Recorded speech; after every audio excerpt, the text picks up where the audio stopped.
everybody, and welcome to Sunday and the start of another reading vlog, and where I confess to all the books that I've started and not finished yet.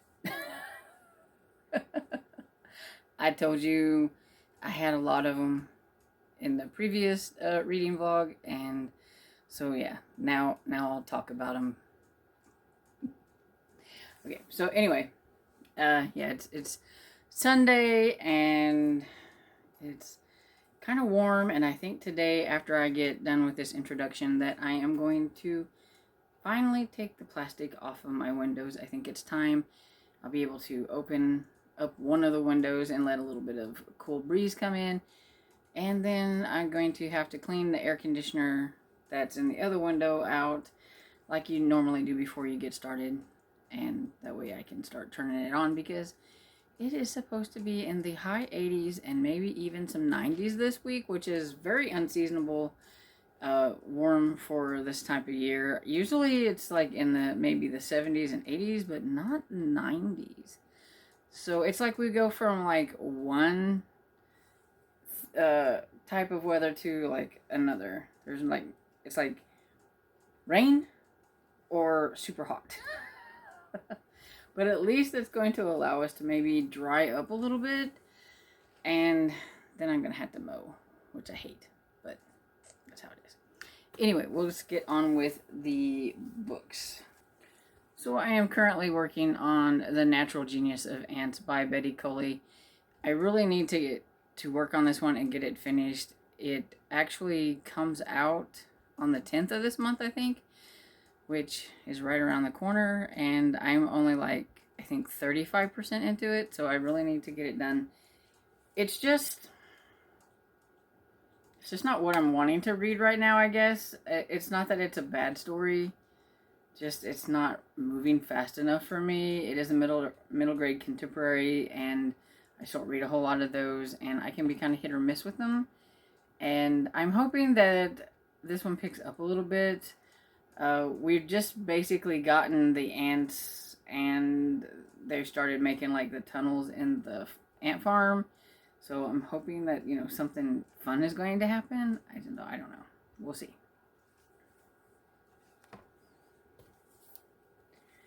And then we have The Pinderwicks by Jane Birdsall, or Jean Birdsall, maybe. Janine, I don't know how you say it. And this one is also kind of contemporary, but at the same time, it's not. It's very kind of fast-paced going. It's about four girls, and they're very precocious and very fun, and they get into all kinds of mischief and everything, so it kind of makes it a little bit fun. And I'm just reading a little bit on this at a time. I'm on chapter 8, which is page 94. And so I've, not done too bad. And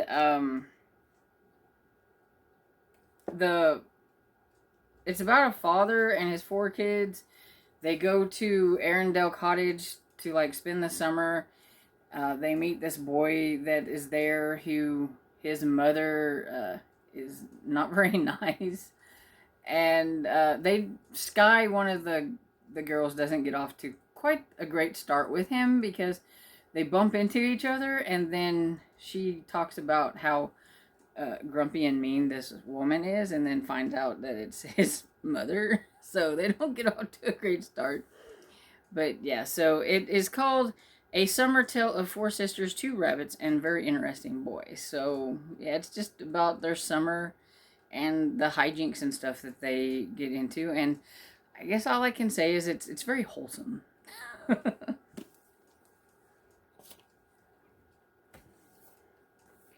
Then I'm still reading on Spineless by Samantha San Miguel, and this one I am probably the farthest in.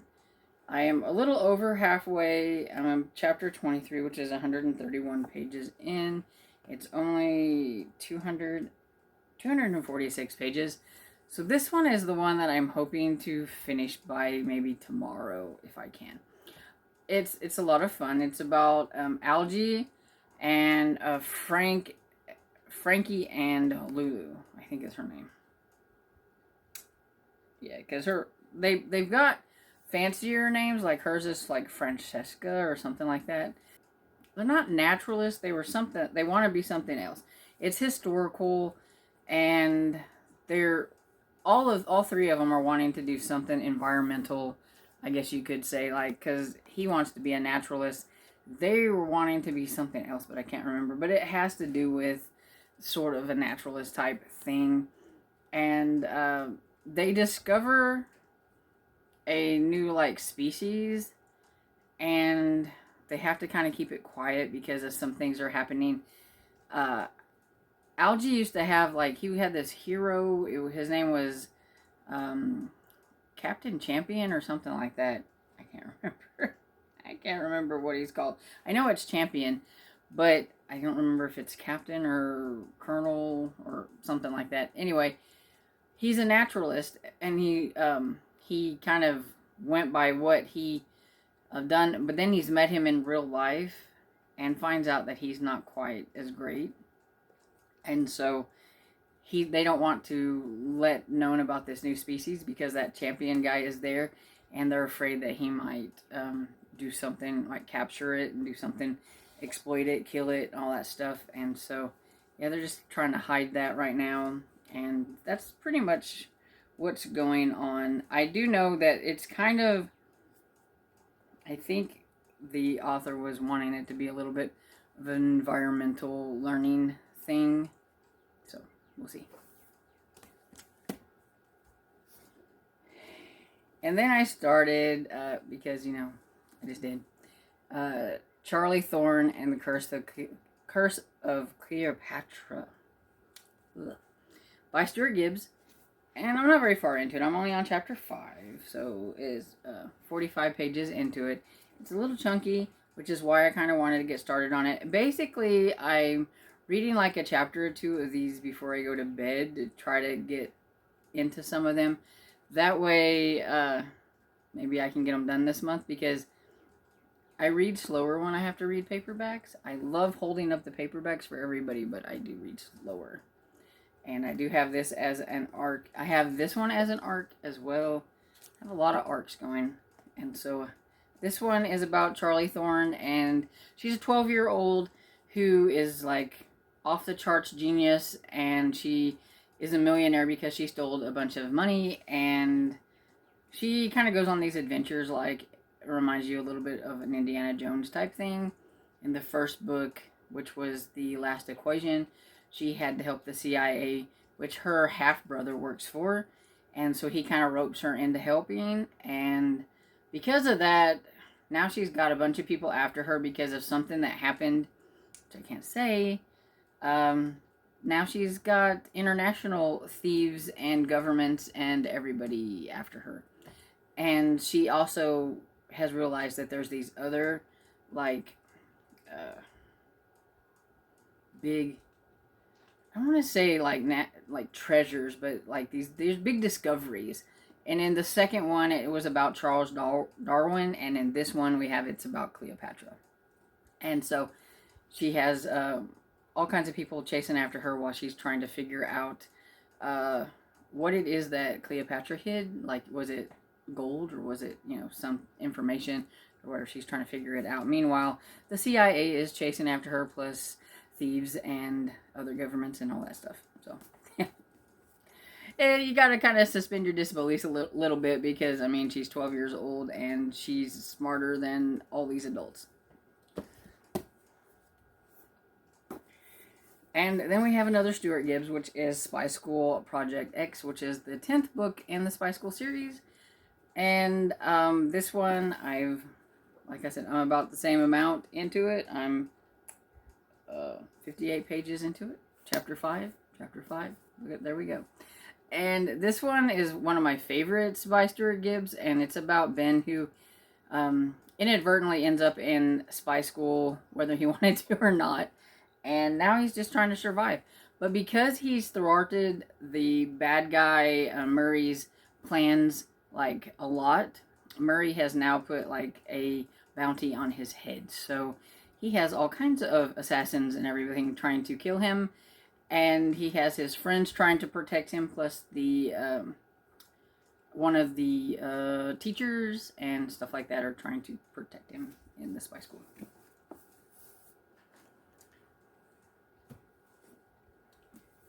I haven't worked on this one, but I do need to work on this one, so I'm going to mention it. I'm hoping to maybe at least get through a few chapters. I put it off because I just wasn't really that interested in it, but I mean, I'm about there, and so chapter 34, just, it wasn't as fast-paced as I was hoping. It's a young adult survivalist book, and not much is happening, so I'm hoping something interesting happens. They're traveling across country trying to get to the main character. Is it Zara? Yeah, Zara's father's compound, because that's where he lives. So she knows how to survive because of that. So her and one of her friends, as of right now, they're trying to get across there. I don't know if there will be more joining them later, because I thought it says she took more than just one person. It says a growing group of friends. So they must gather people along the way. But so far, it's just her and her friend. And they've had some not so nice things happen to them along the way. And so we'll see how it goes.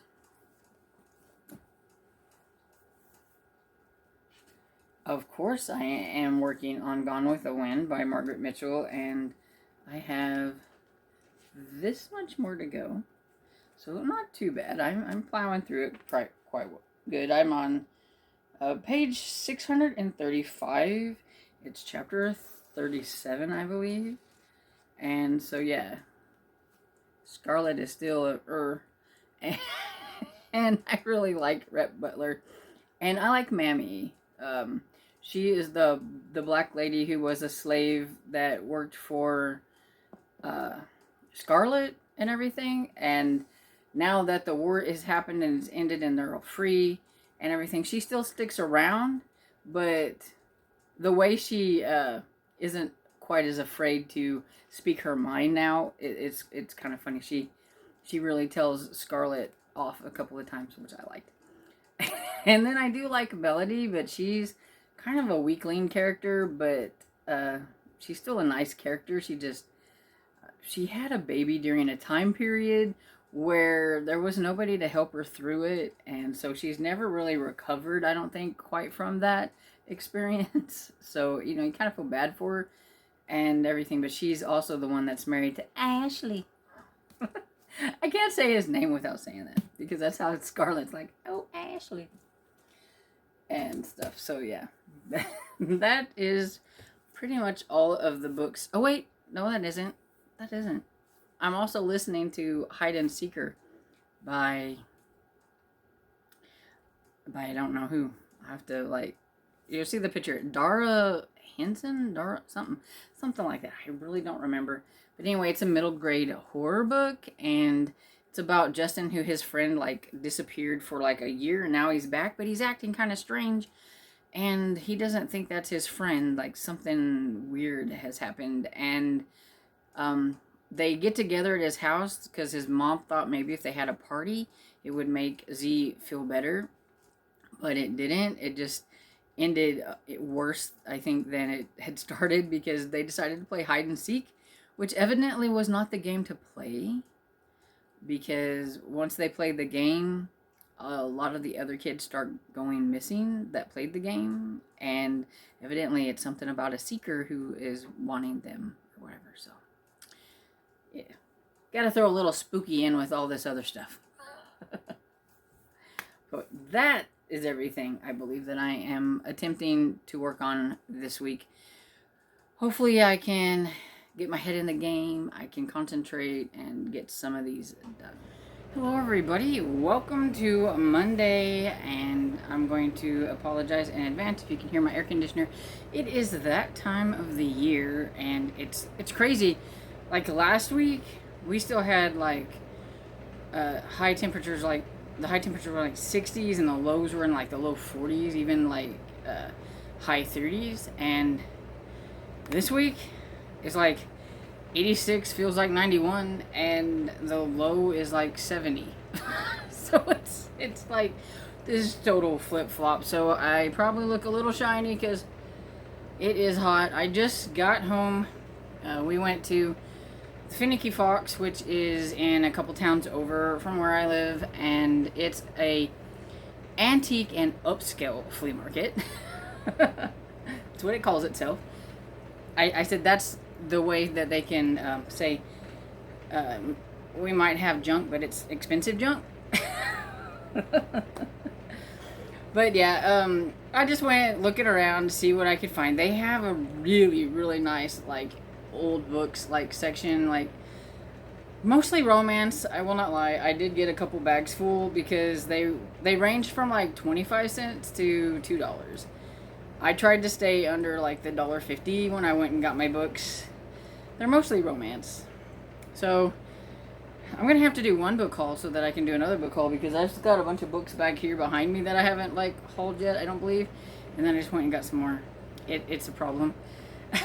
I just really like collecting, like, old romances, especially, like, the ones that are a little bit more risque for today or politically incorrect. It's just me. But yeah, so I like doing that, and if I can find them, like, super cheap and the covers aren't too bad, I'll grab them. And they had, like, a whole bunch. And then there's, like, this whole section of just, like, Harlequins. Like, so some of my Harlequin lovers, they would absolutely love the Finicky Fox, because there is a seller there that had a ton of them, and they range from, like, 50 cents to $3 and something. So I'm guessing maybe the newer ones are more expensive, maybe. I don't know. Didn't really look too much at it this go around. I was really there to look at this other section that I didn't get to the last time I was there. And I may have spent about an hour to hour and a half just in that section, just looking over the books. So I tried to take you with me, but I forget a lot of times to film things. Like I said, I forget. But yeah, so that's pretty much what I did today. But I remembered to take my earbud with me so I could listen while I browsed. And so I listened to Hide and Seeker by Daka Henson, I think, or Henson, something like that. I cannot remember, and I forgot to look before. Yeah, and but anyway, cover here so you can hopefully see the author's name. And I listened to it on audio. It was, I don't know, around 8.5 hour listen, but I had listened to some of it. I think I had, like, I don't know, 4.5 hours left when I started listening to it when I was at the Finicky Fox. And then I finished it when I got home. I was almost done. Like, I only had, like, an hour and a half left, I think. So while I was doing things downstairs, doing some dishes, getting the dog's food ready, all that kind of stuff, I just finished it up.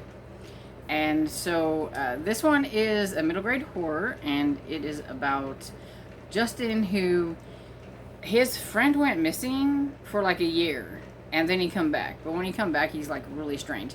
Zeke doesn't act like he normally does, and so he knows that that's not quite his friend Z. He can just tell. And his mother wanted to bring them over and have a party. She thought maybe having a party might make Z, like, act more normal.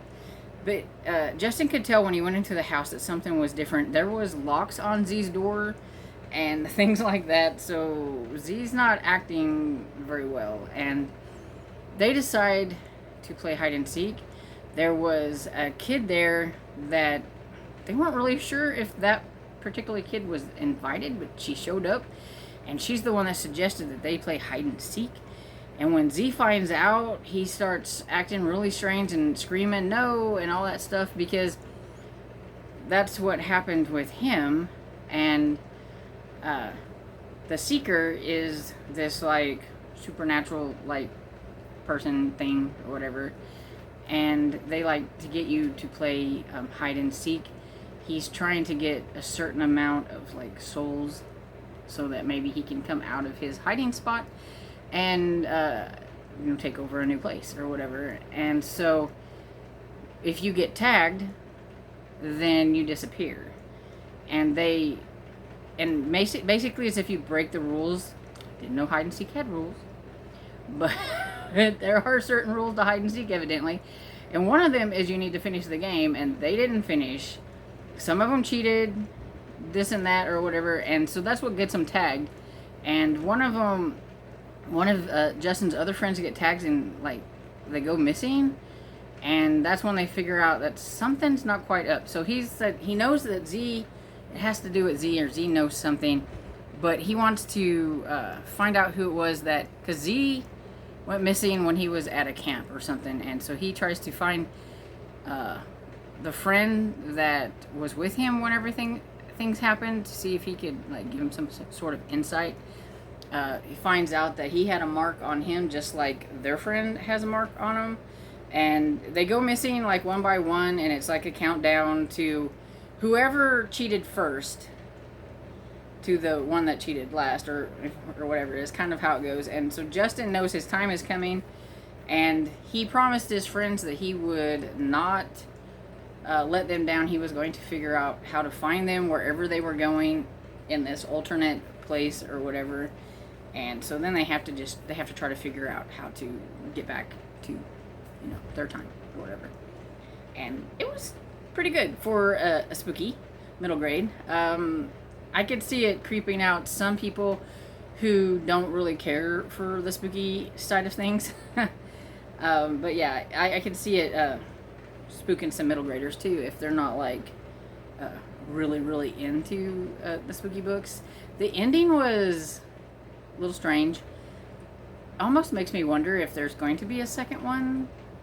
But I'm not sure. I mean, it could have just been one of those weird endings. You know how like horror movies end sometimes and you're like, what? And stuff. But this one actually I did kind of like.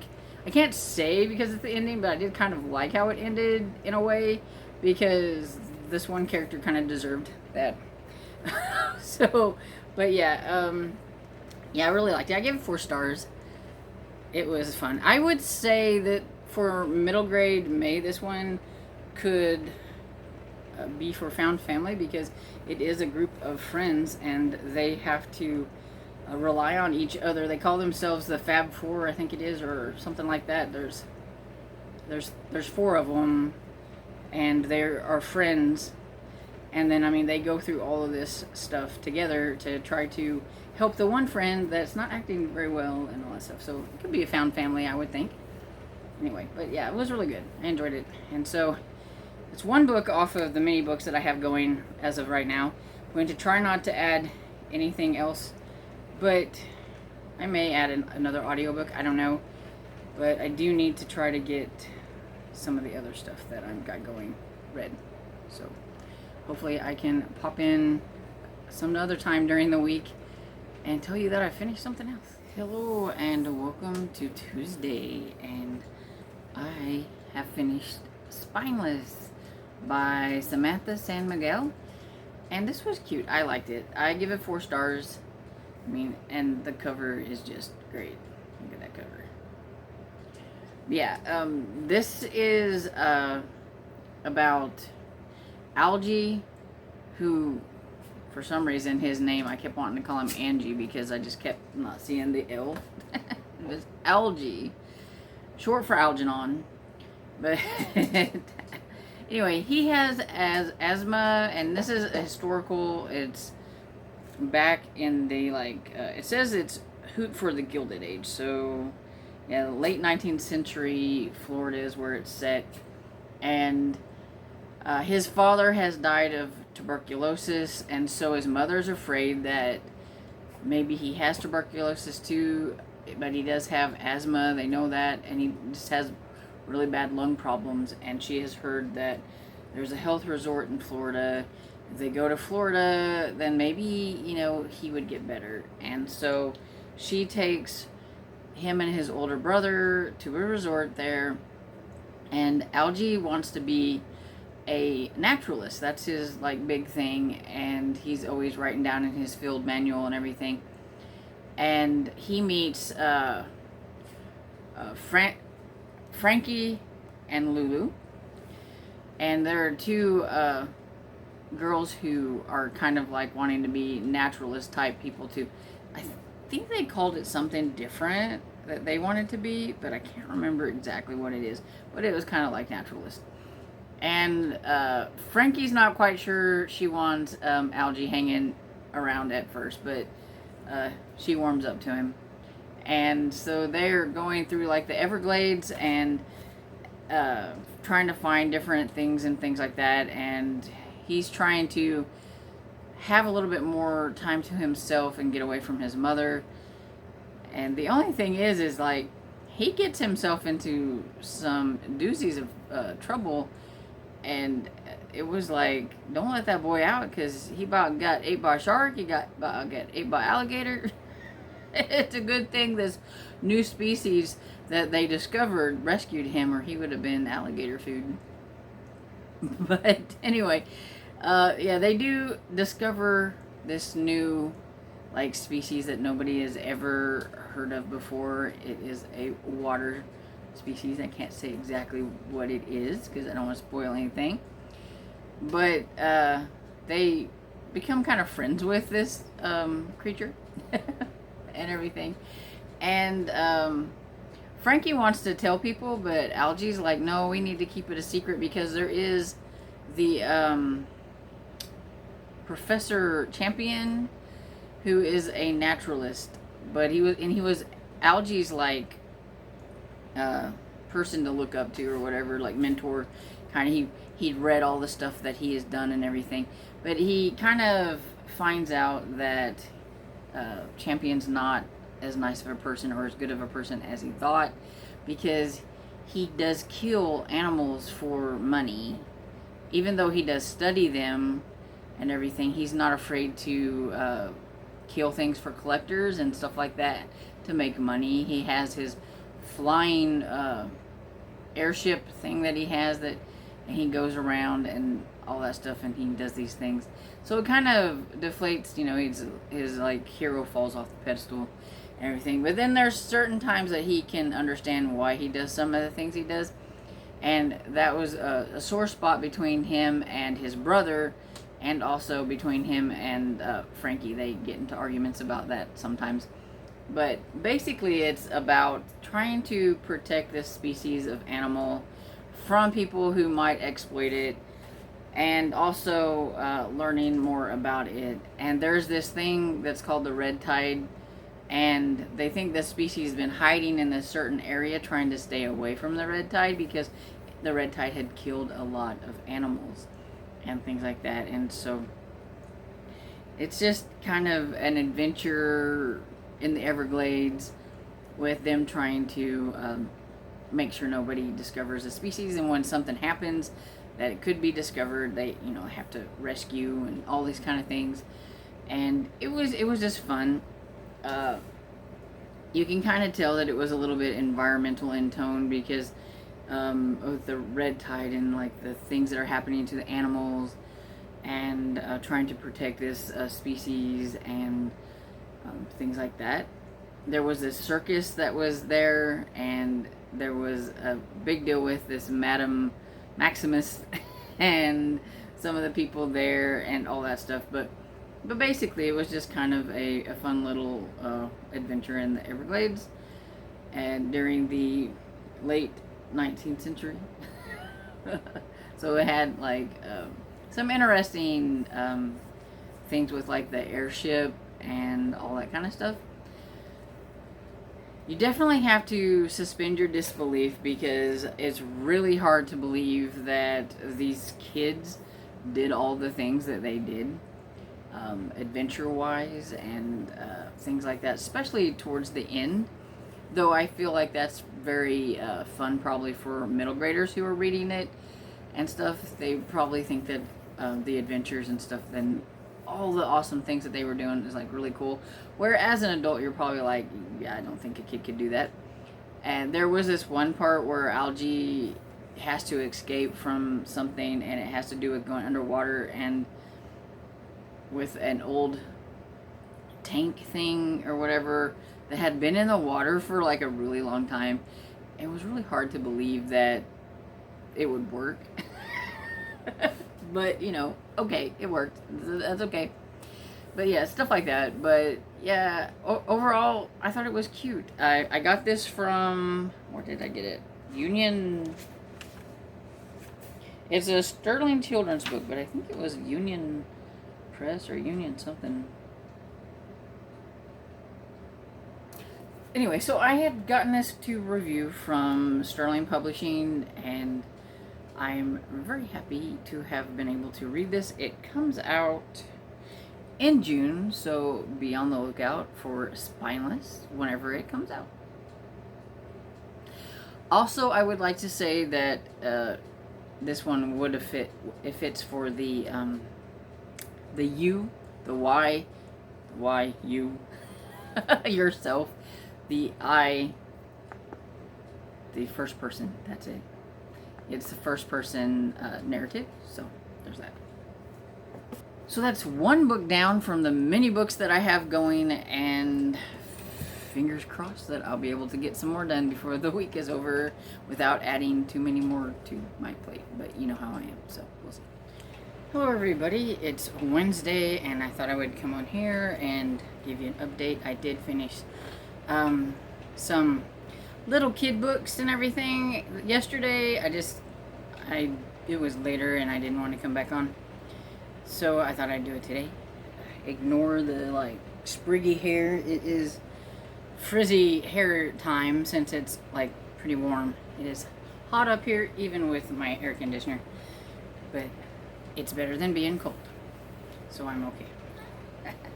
So anyway, I finished volume 2 of Nate the Great by, and I should have wrote it down, Margaret Wyman Sharmont, I think, something like that. Anyway, I will have the picture here so you can see her name. It's just really cute. Like, I looked up and it's like the books are like anywhere from like 50 pages to 80 pages, so they're really super short. I thought I was just listening to volume 1 like I told you last week, but it ended up having volume 2 in there as well. And even with the 2 volumes, it was still only like 2 hours and something listen. I could have listened to both volumes last week if I wanted to. I just decided to split it up. And so yeah, I did that, and they were cute. Nate the Great is like a little bitty kid. He looks, I don't know if it ever says, but he looks no more than like 8. He looks more like 6, anywhere around there. He's like really, really young, and the things that he investigates are like really just, you know, not really anything. Like, he found an invitation that was missing some pieces of the paper, and so he couldn't read it, so therefore Nate the Great was going to find those missing pieces so that he could put together the invitation. And it happened to be one of his friends that did that, and they wanted to see if he could actually figure out what the invitation said and to show up where he was supposed to. And so it's things like that, just little cute things. And yeah, it's a lot of fun. I may or may not listen to some more of that. I mean, because there's like several books, so there are several different volumes that I could get, and I may do that. I don't know. Depends. I have a lot of books that I'm going on. That was one that I kind of went rogue on and was not on my TBR. So, but I can see myself listening to more of it, at least in the future, if I don't do more this month.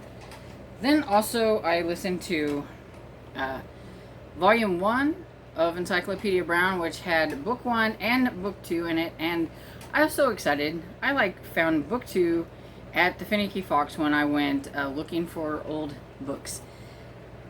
No, most of the time I only find romances. This section actually had some children's books. They actually had a Nate the Great book, like the first one I think, and I almost picked it up. But I didn't like the cover because the kid on the cover looks nothing like the kid in the book.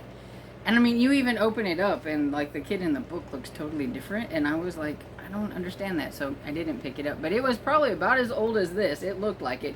It was about the same size as this and everything. But see, Encyclopedia Brown books are very short, so the volume 1 that I listened to, which was Encyclopedia Brown Boy Detective, and then Encyclopedia Brown and the Case of the Secret Pitch. Now, they have titles, but in each one of them, there is 10 cases. So, I listened to 10 cases that you could solve in the first one, and then 10 cases that you could solve in this one. I will give you an example So we have the case of the secret pitch, the case of the balloon man, the case of the forgetful sheriff, the case of the two-fisted poet. And yeah, so you've just got these, like, they're really simple. They remind me a lot of, like, word problems and everything. And probably if you were reading it, they would be a little bit easier to figure out because they are super simple. And it does tell you, if you want to know how Encyclopedia Brown solved the case, and it'll tell you. And see, like, how did Encyclopedia know Ringo Charlie had lied about the shooting? And then it says, turn to page 76 for the solution. So the solutions are in the back and everything. And it runs down and tells you, you know, exactly how Encyclopedia Brown figured it out.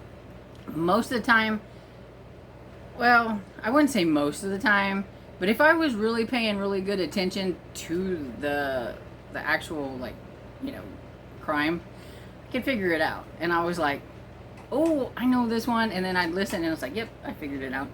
But so, I mean, they're super simple because it's a kid's book. I mean, these are probably made for, like, kids that are, like, age 10 or whatever. Encyclopedia Brown himself is, I think, 10.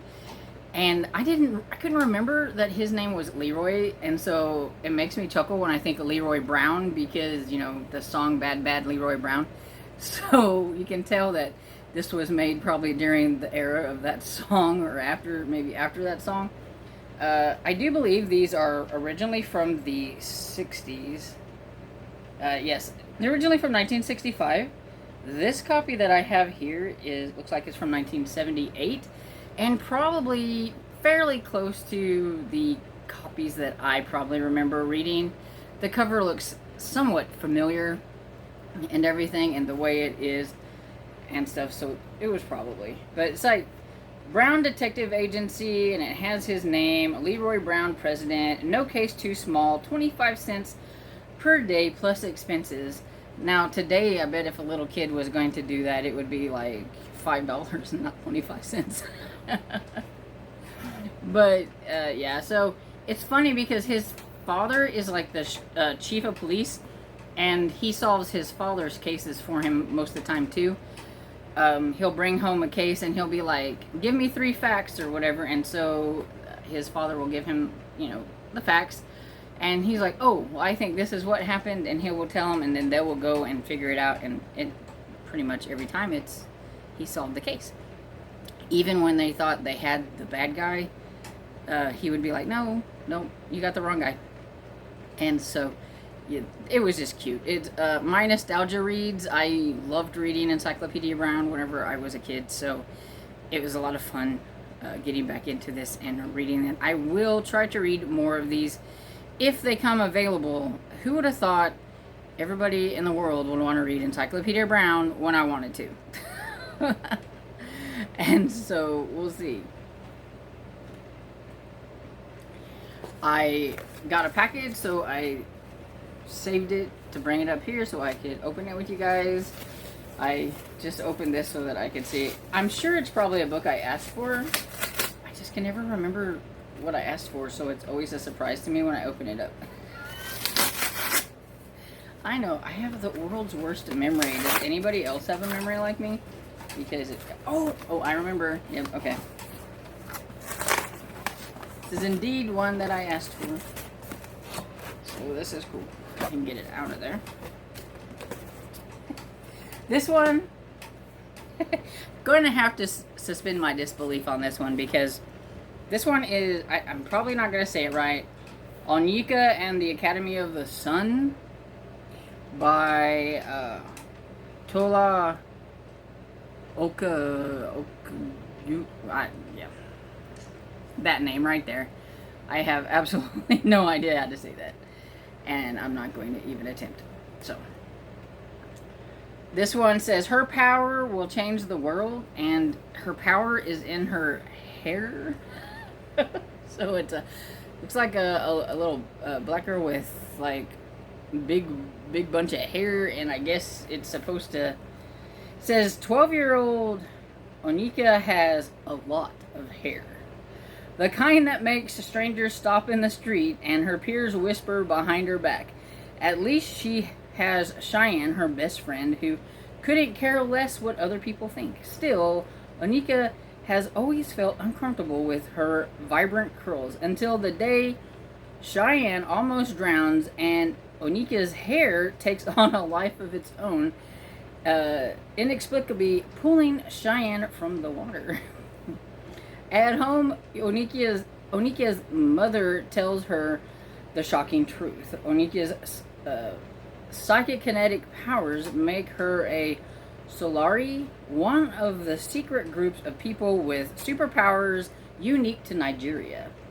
Her mother quickly whisked her off to the Academy of the Sun, a school in Nigeria where Solari are trained, but Onika and her new friends at the Academy soon have to put their powers to the test as they find themselves embroiled in a monstrous battle between truth and lies. And I love middle grade adventure books, and especially when they have different myths and things like that. And this one's about Nigeria and like some powers and everything. It's just the hair thing. I will admit that made me chuckle because her hair is like powerful and has her hair. And so I'm sure there is a thing about embracing your, unruly hair, probably. But yeah, it says Black Panther meets X-Men in this action-packed and empowering adventure about a British Nigerian girl who learns that her afro hair has psychokinetic powers. So yeah, it sounds fun, and it comes out in June. And I got this from Simon & Schuster. So thank you, Simon & Schuster. Can't wait to give this one a try. I don't know if I have time to fit it in this month or not, because I have a whole lot going, but it's not real long. And I'm so curious about it too. Oh, and it has like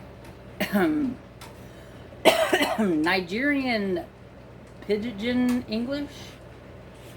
So it's going to have some words that I'm not going to be able to pronounce in it because we have a glossary in the back.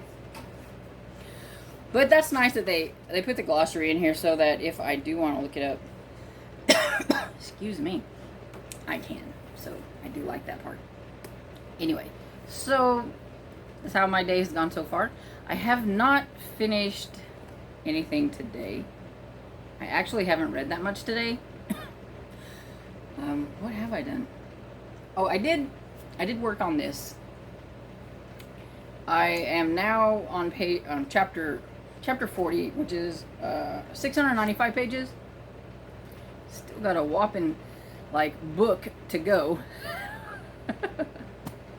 But I'm getting there. I remember what I did. I did a book haul, one of my mini book hauls for my used books, and then I cleaned them up because some of them were a little dirty and had stickers on them, and so I used my Goo Gone and got the stickers off. And while I was doing that, I forgot to listen to a book until halfway through it, and then I was like, I could be listening to something. So I put on Gone with the Wind, and that's what I did. I listened to Gone with the Wind. And that's pretty much the only thing I have read today. So I'm going to need the reading sprints that are tonight because I need to get something done. Hey, so it is Thursday evening, and I have finished The Natural Genius of Ants by Betty Culley. So I thought I would come on here and give you my final thoughts. I'm going to put the picture here so you can get the full color picture because I have been using my Kindle to show you the black and white. And this one is a middle grade contemporary, and I got it for review, and I don't remember who I got it from. It was either Random House or Simon & Schuster, I think. Not sure. I will put it here so that you'll know who I got it from. But yeah, I did get it for review. And I'm kind of hit or miss with middle grade contemporary. And I do think that I have to be in a mood for it. And I don't think I was really in the mood for it. But I knew that it was coming out. It's already out now because it came out on the 10th. And so I knew I needed to get it done. And I did find it interesting, but it was just a little bit slower for me because it wasn't really what I was wanting at the moment. So I'm not going to hold that against it because I did think it was good. It just took me a little longer than it should have to finish it because it wasn't that long of a book. But it's about Harvard, and it is told in first person point of view, so you can use it for the middle grade prompt for the Y, which was U, which was first person. You could use it for that. And it's about a Harvard who, his father was a doctor, or he is a doctor, but at this time he's not practicing being a doctor because he was a baby doctor. He made a mistake and a baby dies, and he cannot forgive himself for that, so he just like quits. He's not been a doctor for several months. It's really putting a big toll on his whole family because his mother, he overheard his mother saying that to her husband that your guilt is weighing me down and that you need to do something about it. You gotta do something. And he decides to take a trip for the summer back to his hometown called Kettle Hole. And he wants to take Harvard and Harvard's younger brother, Roger, there. The mother can't go because she is a sort of like a doctor slash like scientist, and she works with parasites and stuff like that. She has to be there to watch her parasites and stuff. All sciencey. Anyway, she can't just get up and go. She has to be there. But she says she thought it was a good idea for him to take them, for the summer. So they go to Kettle Hole, which is a small town, and where they learn that, that's where their father was raised, and he has stories, and he has friends there.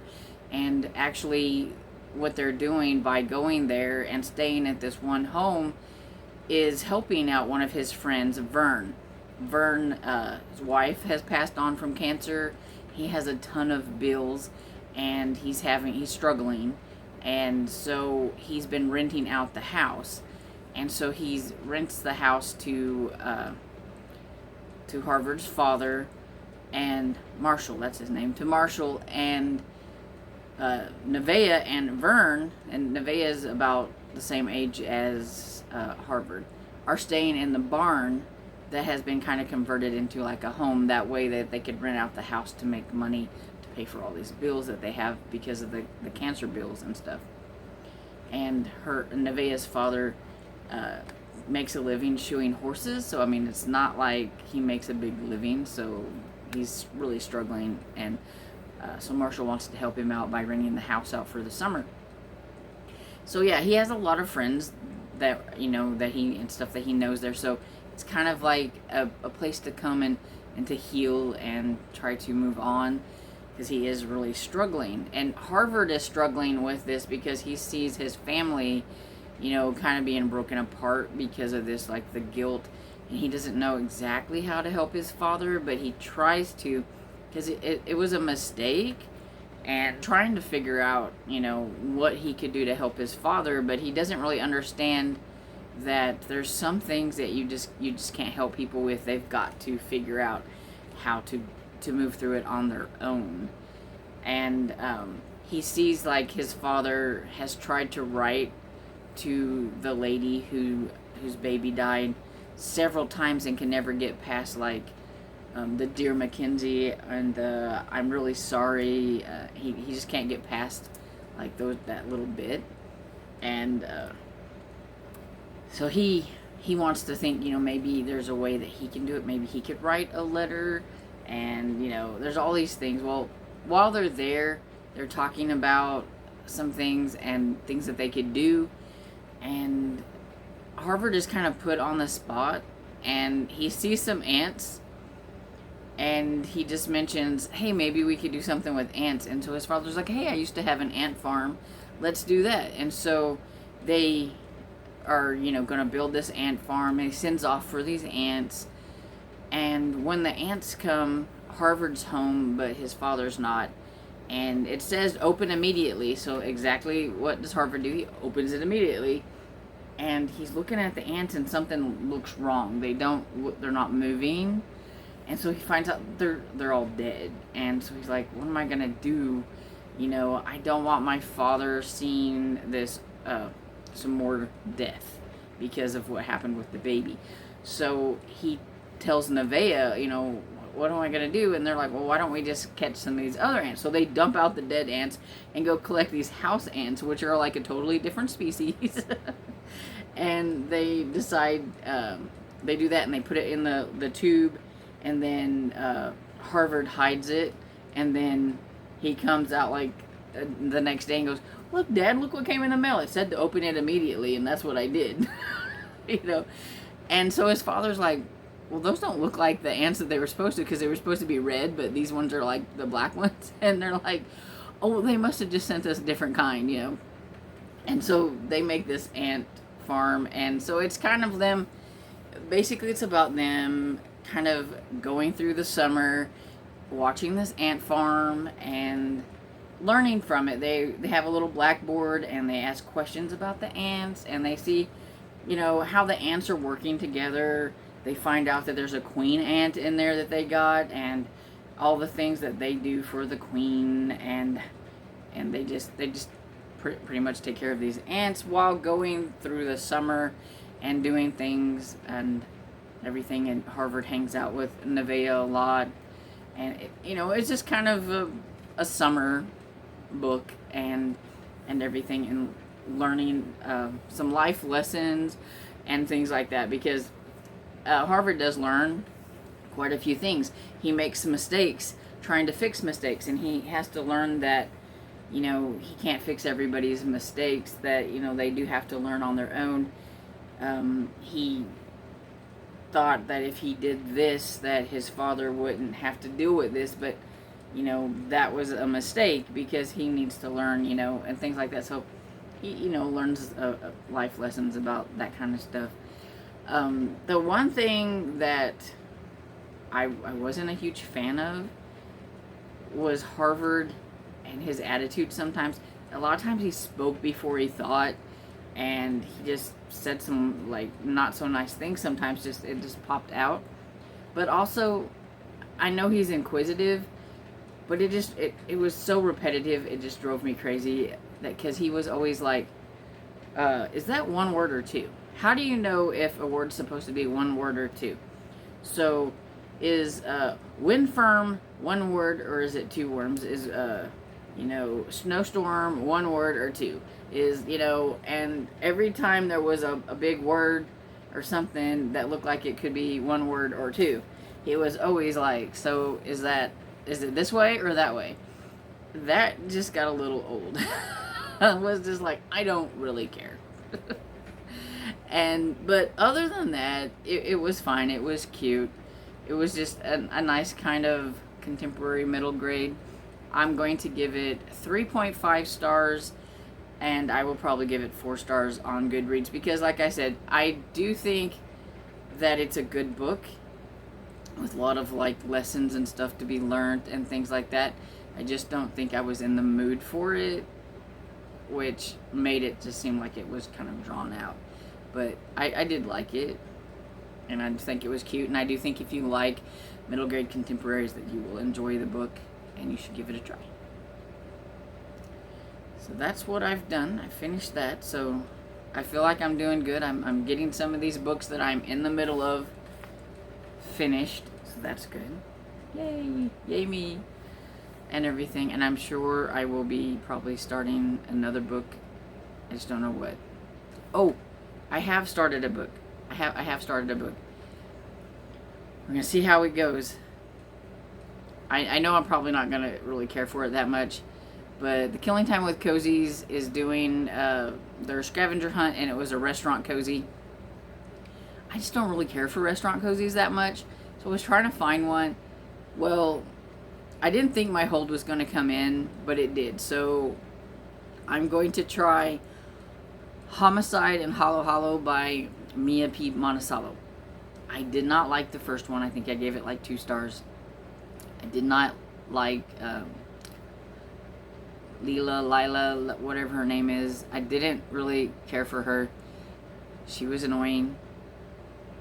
And I'm about 38% into this audiobook, and I don't like her. I don't like her. And most of it's been about pageant talk, which is good because at least that's not restaurant talk, but at the same time it's like, oh my goodness, do we have to talk about pageants? And a lot of it's about pageants and how girls need to act a certain way, and that's the reason why they're in these pageants and all that stuff. And it's like, whatever. But I'm not a pageant person and I'm not a restaurant person, so it's like 2 strikes. I don't know. But yeah. Is it bad that I don't remember any of the characters? Like, I think she's supposed to have 2 like love interest types, and I don't remember them. Amir, I think, is one of them, and I just cannot remember him. And I think the other one might have been Jay or something. I don't know.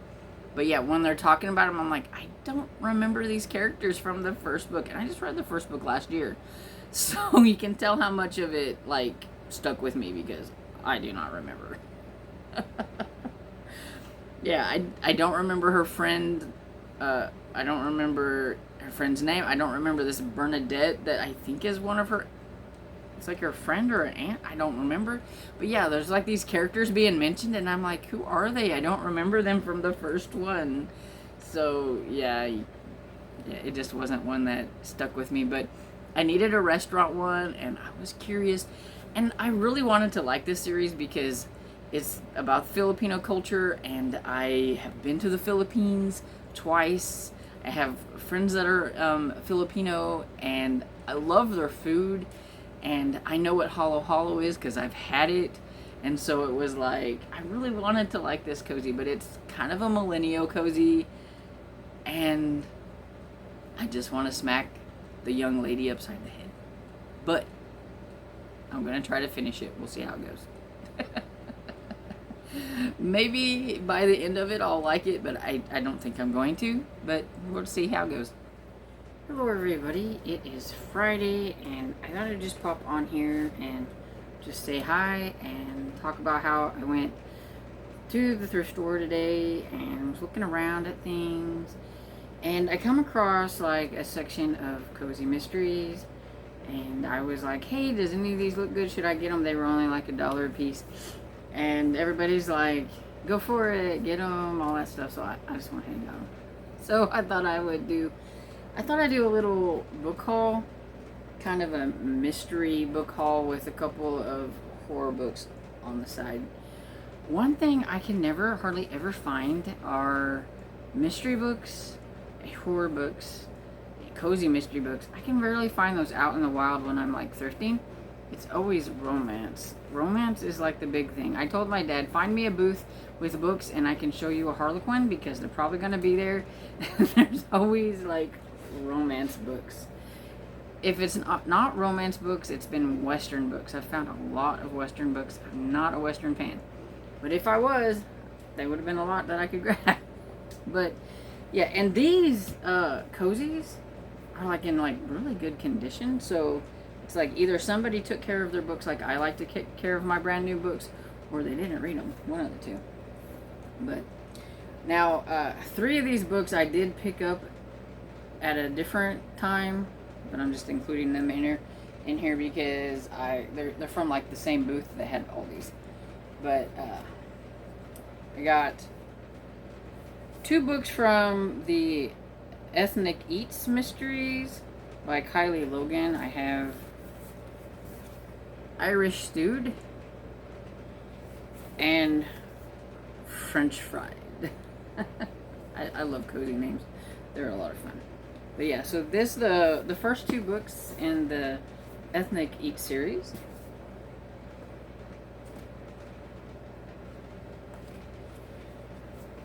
Then I got the first 3 books of A League of Literary Ladies Mysteries by Kylie Logan as well. Got Mayhem at the Orient Express. A Tale of Two Biddies. And The Legend of Sleepy Hollow. Or Sleepy Harlow. There you go. and The Legend of Sleepy Harlow. the I just really like the titles of these. They're so funny. I love it when authors do like puns with other like movies or books and things like that. So it's funny. So that's the first 3 in that series, and then I got the first 3 books in a Black Cat Bookshop mystery series by Ali Brandon, and I have Double Booked for Death. I mean, look at these. Like, they're in like super good condition. A Novel to Die, A Novel Way to Die. Read first. And Words with Friends, or Fiends. Words with Fiends. I need to read first. But yeah, so I was most interested in this one because it is a bookshop mystery, and I really like bookshops. So I have the first 3 in this series. So it's pretty cool. And all these cozies, they were just $1 a piece. So I thought that was a pretty good deal. And then I got almost the whole series. I was missing a couple from A Candy Holiday mystery. And this one is A Town in Blueberry Jam by B.B. Haywood.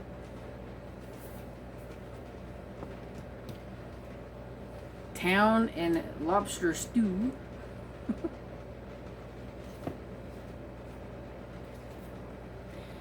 Town in a Wild Moose Chase. Town in a Pumpkin Bash. Town in a Strawberry Swirl. And Town in a Sweet Pickle. So, yeah, I like the name of those. Those are fun. And so those are all like the cozies that I found. And then I did run across a few others. I have Sins Out of School by Janie M. Dams. I think that's how you say it, maybe. Jeannie or Janie, I'm not sure. It's a Dorothy Martin mystery, and I think this one's number 8. The only thing about the place where I thrift is it's like a tin roof or whatever, and so my phone does not work in it, so I couldn't look any of this stuff up. But it was in pretty good condition, so I just went ahead and grabbed it. It was like $1, I think. Like that, and so yeah, got that. Then I got a couple of Mary Higgins Clark's. Got Silent Night, so there's me a good Christmassy one, it sounds like. And Loves Music, Loves to Dance. And they're just both kind of suspense from the Queen of Suspense. And then I got Fade to Black by Leslie Parrish, which happens to be the first book in a Black Cat novel series, so at least I got the first one. I was lucky on that. And this one is a Signet Eclipse Romantic Suspense. And then the only horror books I seem to be able to find out in the wild are anthologies, which I'm not a huge fan of. But I may, since I have got quite a few of these now, I may just have to start reading like maybe one little story a day and see if I like them. I like, this one is Museum of Horrors. And this one has stories featuring Peter Straub, Joyce Carol Oates, Richard Lehman, and Ramsey Campbell, which are actual authors that I have heard of, while all these other ones I have never heard of. So, you know, could find some good ones, maybe some duds. And then, I mean, I got this one because of the cover. It's Toy Box, and this is a collection of stories from Al. See if I can read his name. That blue writing does not do it justice here. Sorrentinio, something like that. Anyway, it's a collection of this author's short stories. So, we'll see. I do know. And so, that is my little book haul for you guys to break up just me talking about books that I am or am not reading.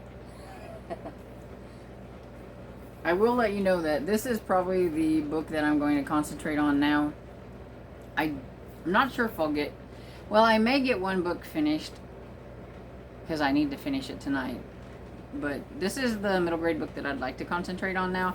I am starting to get a little bit farther into it, and so I would like to concentrate on this one. So I will be reading this one tonight. But I also need to finish Homicide in Hollow Hollow by Mia P. Monticello. Monticello, something like that. Because it was my restaurant pick. And we'll be talking about the restaurant picks tomorrow, which is Saturday. So, yeah, probably should get that done today. I wish I would have thought, the last time I went thrifting, I remembered to put my earbud in and I could listen while I thrifted. I didn't think about that, or I'd probably be done with it. Should have thought about that. I just didn't do it. But anyway, so I will either be on here again with the last book that I finished for the week, or just to come and wrap it up because I didn't finish anything. But I should be finishing the Hollow Hollow one because I think I'm like about 70% into it, so I should be able to finish it. Hello, it's a little bit later on Friday, and I'm popping on here again because I had a package come in the mail, and I tried filming this once before, and then it didn't go well, so I already opened it, but I thought I would come on here and try again. But I got this one. It's Elena, I don't know exactly how you say that, Girl of Dragons by Julie Abe. This is a Japanese Cinderella with dragons type of a retelling, and it sounds really cute. And this one comes out in let's see, August. It comes out in August, and I'll read a little bit here to you. It says, once upon a time, Elena believed in dreams and fairy tales as sweet as spun sugar clouds. She wished on shooting stars, sure that someday she and her grandmother would be able to travel to the capital city to see the queen. Then her grandmother passed away, and those dreams disappeared in a disenchanted poof. Now she is forced to attend the whim of a wicked stepmother, along with long days of cleaning her stepfamilies in, and her skin burns raw and staying up until the crack of dawn to embroider her sister's ball gowns, until she meets two beings who change her life forever. The first is a baby night dragon, whom she discovers that she can magically talk to, and then the second is Nayla, a young witch. And so yeah, it just sounds like it'd be kind of cute, and so can't wait to get to this one. And also, I finished Homicide in Hollow Hollow. And since you will be seeing this video after we've discussed it on Saturday, I can go ahead and just say what I think about it here and not have to worry about somebody seeing it before then. Okay, so I wasn't a huge fan of Arsenic and Adobo. I think I gave it like 2 stars. I really don't like the main character. I needed a restaurant cozy, and I'm just not really big on restaurant cozies.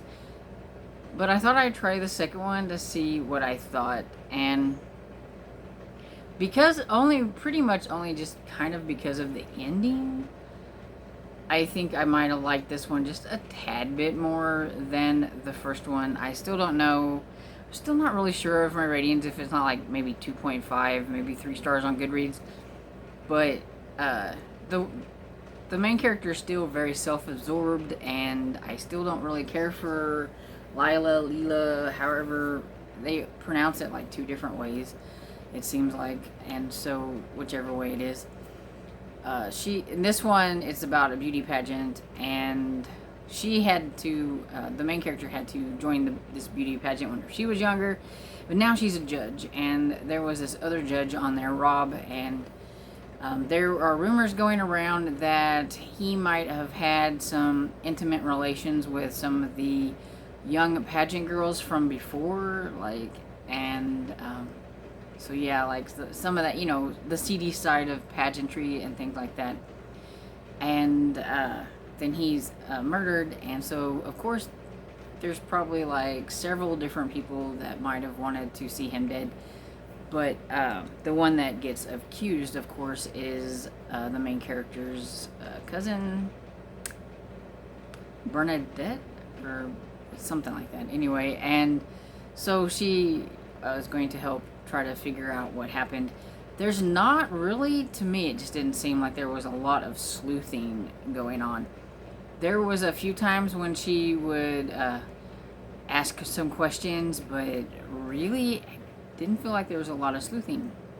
One of the weird things with this is, in the first book, the detective got off on the wrong side of her Aunt Rosie, and he's trying to make up for it now. He's been very nice to the whole family, and he's even sits down with them and was discussing like the case. Like, I guess they think that the calendar girls and all that kind of stuff can help him solve the cases or whatever. And I don't remember a lot of the details from the first book because I didn't like it that well, and I don't remember there being like a love triangle, but evidently there was one with Amir, who is her friend Adina's brother, and then Jay, who is the detective's brother. So I thought that was a little bit different because it's not like the detective, it's the detective's brother. And so I did like that. At the same time, I felt bad for both men because you could tell that Layla wasn't interested in a relationship. And I felt like at the same time she didn't want a relationship. She didn't seem to care for other women going out with them and stuff, and she can't make up her mind. She's very wishy-washy.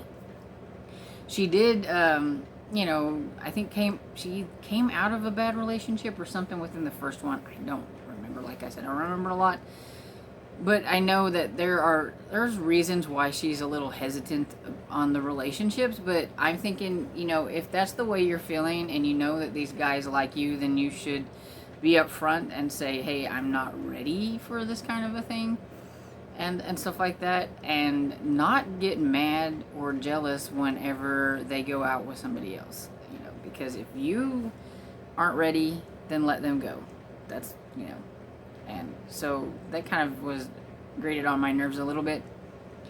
And like I said, there just wasn't really, I didn't feel like there was that much mystery. It felt like it was mostly pageant talk.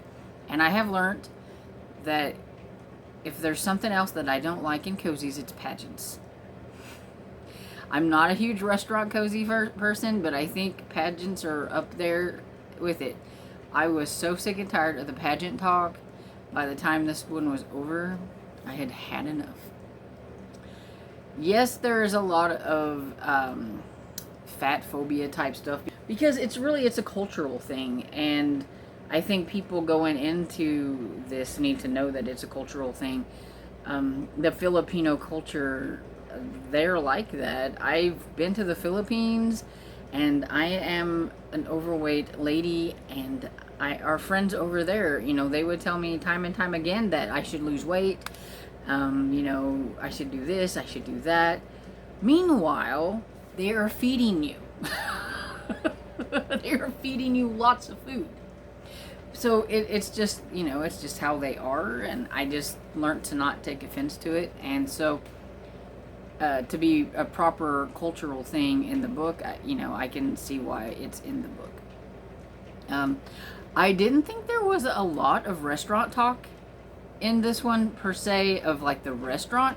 There was a little bit of talk about the bakery, because the main character is supposed to be opening a bakery with her friend, and I think that's another thing too, is she was very wishy-washy about this the bakery or whatever. It's like, do you want to do it or do you not want to do it? But quit making excuses for not going forward with it. Like, they had a soft opening, so like they were kind of open, but they weren't open, because Adina knew what she wanted to do with her side of the bakery, but Lila didn't know exactly what she was going to contribute.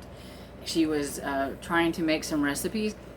One, she doesn't like to cook all that much anyway, so why would you want to open a restaurant type or a bakery or whatever? She's not really into that, but she was trying to come up with some different takes on the ube, which is a dessert there, and hollow hollow, which is an ice cream. She was trying to make desserts that kind of incorporated those type of things into it and everything. So there was a little bit of that talk, but I don't mind bakery talk that much. It's restaurant talk that I don't like, and I just didn't feel like, actually, this is called Tita Rosie's Kitchen, and I don't really think we were in the kitchen much at all. We weren't in the restaurant hardly at all. So if somebody's reading this because they like restaurant cozies, I didn't feel like I was in the restaurant really all that much.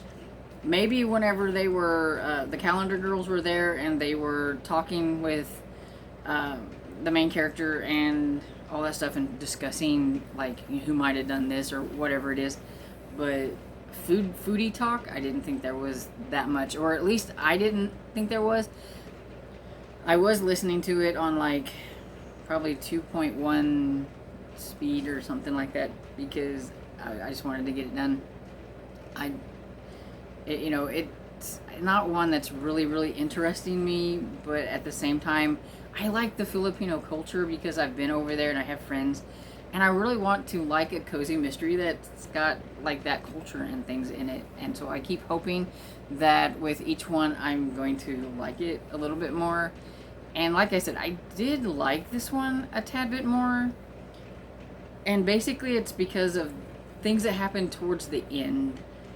I felt like there was a little bit of character growth at the end, and I can't really say what that was because spoilers.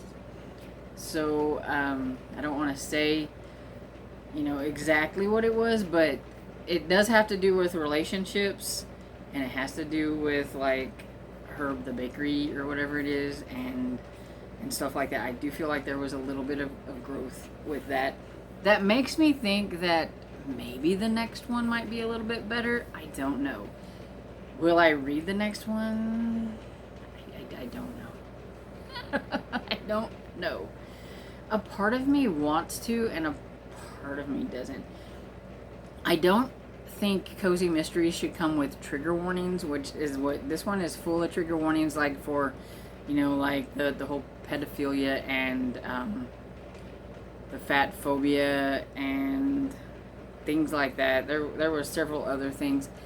Although, and she is dealing with PTSD, so there's that. And which I thought was a little different, because she's dealing with PTSD because of things that happened in the first book. That was her first time dealing with a killer and all that kind of stuff, and so she's dealing with a little bit of that, and the detective wants her to see a therapy. The detective wants her to see a therapist, and he keeps trying to refer her to somebody, and she doesn't want to have anything to do with it. But I think they just glazed over that a little bit. I don't think they really dealt with that quite as much. And if you're going to throw it in, then deal with it a little bit more, I think. Just don't throw it in, because, it's not really something you see in cozies a lot.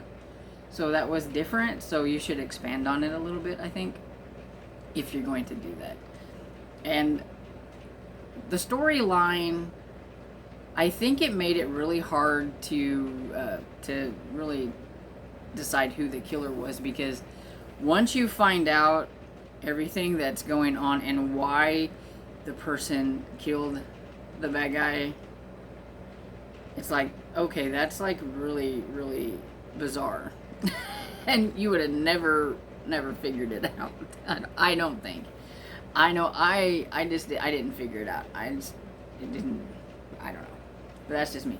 But anyway, I have rambled on enough about this. Like I said, I'm a little, I don't know. I still don't like the main character all that much. You know, and maybe with that little character growth at the end, maybe the next one will be a little bit better. I just don't know. And so, you know, you can only just read the next one and find out, and I don't know if I want to or not. We'll just have to see whenever it happens. Because I don't know. But anyway, I've rambled on enough about this, and I will pop on tomorrow with either finishing a book or wrapping up, whatever comes, whatever happens. Hello everybody, I'm going to close out the vlog and everything, that way I can start editing and everything, so I can hopefully get it all edited up for it to come out tomorrow on Sunday. That's usually when I try to get my vlogs out.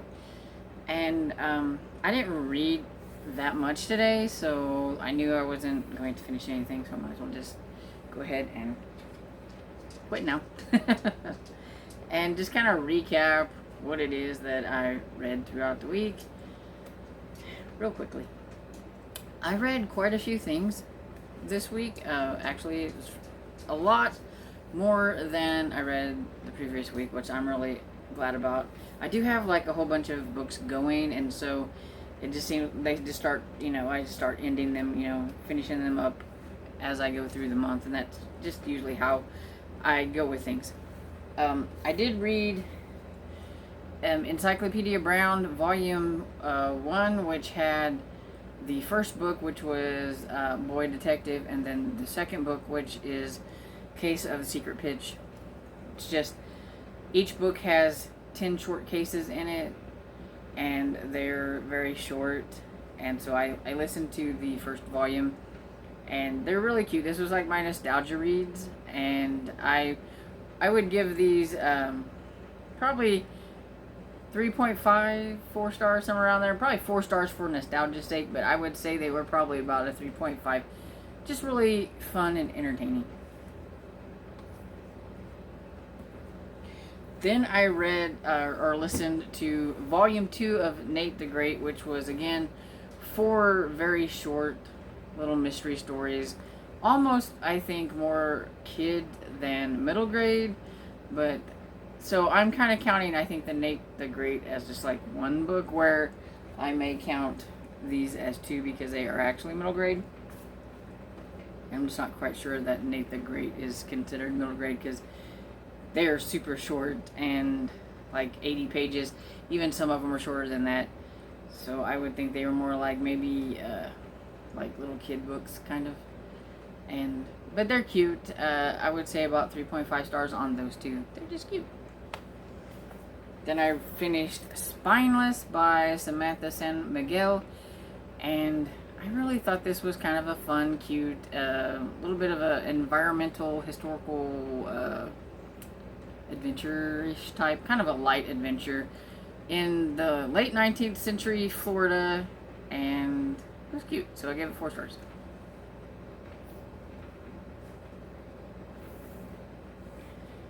Then I read The Natural Genius of Ants by Betty Coley, and this was an e-arc that I had, and I still can't remember exactly who I got it from, so I'll put the name of the publisher here and everything so that you'll know, because it was one of my e-arcs that I got finished. This one came out this month. It came out on the 10th, and it was a middle grade contemporary.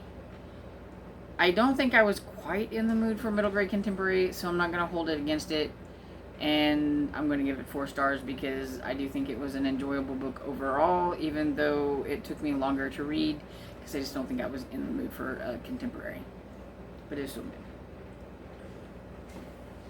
Then I have Homicide in Hollow Hollow by Mia P. Monasala, and this is the second book in the Tita Rosie's Kitchen series.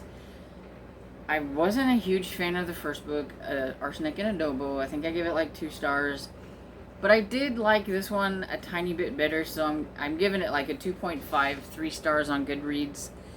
I do think that the third book may have potential to be better, but I'm still on the fence about it. We'll just see when it gets, you know, when the audiobook version comes out and I can get it, we'll see then if I decide to do it or not. It's definitely something that I would grab at the library. I would not go out and buy. But I want to like it because of the Filipino culture. But I just don't really care for the main character. She's really wishy-washy. So, we'll see. And then I also listened to Hide and Seeker by Daka Herman. I think that is the author's name. I think. I don't know why I cannot remember the author for this book. But anyway, this is a middle grade horror book, and I thought it was delightfully spooky for a middle grade book, and I would give it 4 stars. So yeah, so I read a lot more this week than I did last week, so I'm really glad about that, and I still have a whole lot more middle grade that I can't wait to get into the middle of. So if you've read any of these books, feel free to comment down below and let me know which ones that you liked or which ones you'd like to try, what you thought sounded good. Did you read any middle grade books this week? Let me know what you read, so maybe if I haven't read it, I can add it to my TBR, because I love my middle grade. And I hope you enjoyed this video, and if you did, please give it a thumbs up and subscribe, and I will see you all in the next video. Bye!